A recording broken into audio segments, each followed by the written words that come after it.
We all live in a yellow submarine. Yellow submarine. Yellow submarine. Oh hey, didn't see you standing there.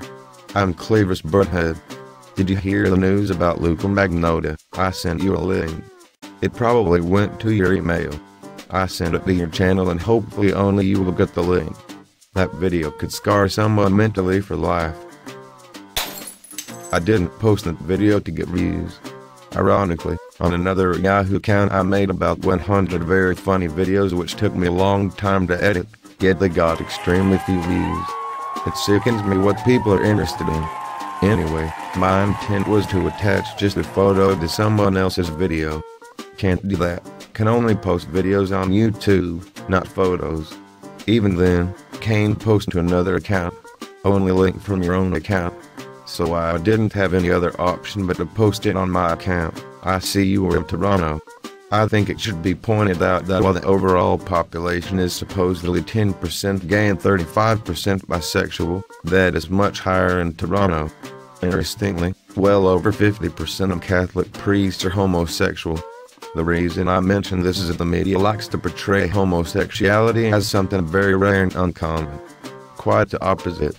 Try and find a straight female athlete or woman in the Navy. In any college, the students enrolled in fine arts are almost all gay. I have another theory of the ice pick video. It was filmed in Luca's apartment, however there may be 3 people in the video. The unidentifiable killer in black, the Asian victim who gets mutilated, and, at the beginning of the video is a man who is still alive tied up in bed, who doesn't look like the Asian man. I think the live man at the beginning could be Luca.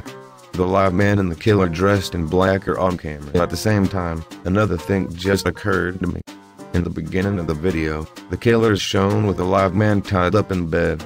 Then the video changes to the killer shown with a man who seems to have been dead for hours or more.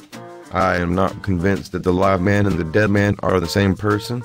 In fact, the tied up live man could be Luca. Now, why was the actually killing not included in the video?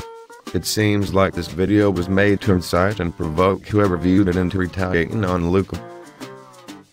Update: I found a credible source that says Luca fled to France.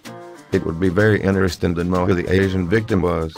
Obviously, the killer not only killed a man, but was also putting on a grisly show intended for someone.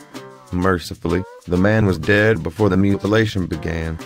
Perhaps the man killed was a friend of Luca, who was in the apartment when the killer showed up. Luca escaped, and the killer went into a berserk rage and took out his rage on Luca's friend. Assuming Luca did flee to France, which I think he did out of fear, then there must be a lot of photos of him from an airport to point leaving Canada and arriving in France. He also would have gone through customs twice. Where are these photos? In the ice pick video, the only visible parts of the killer are a ring on his middle finger, strange, and some long strands of black hair swinging around in front of his concealed face. It would be nice if the police wrap this up before another victim. They're still posting that he is a porn star. There's not one photo, one movie, nor one porn star name associated with him. It's interesting that Luca's apartment was adjacent to the janitor of the building's apartment.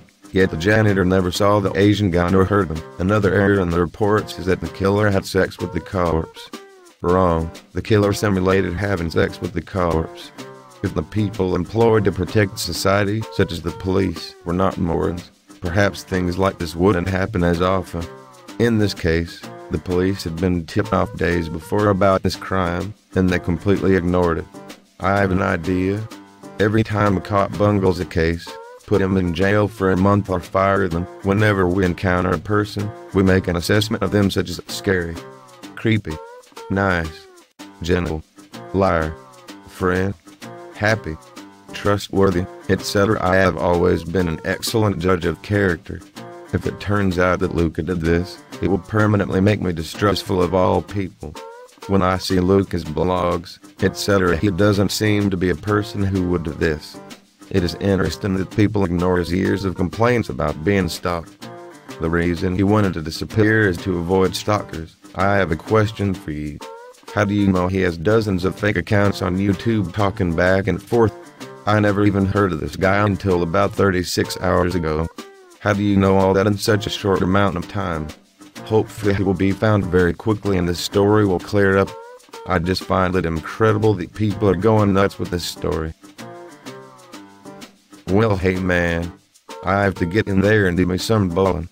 I am going to bowl a 350 game tonight. Come back tomorrow and I will tell you more about Luca Magnotta. Remember it like my uncle always says. You can catch a lot more fish if you're trolling than you can if you're water skiing.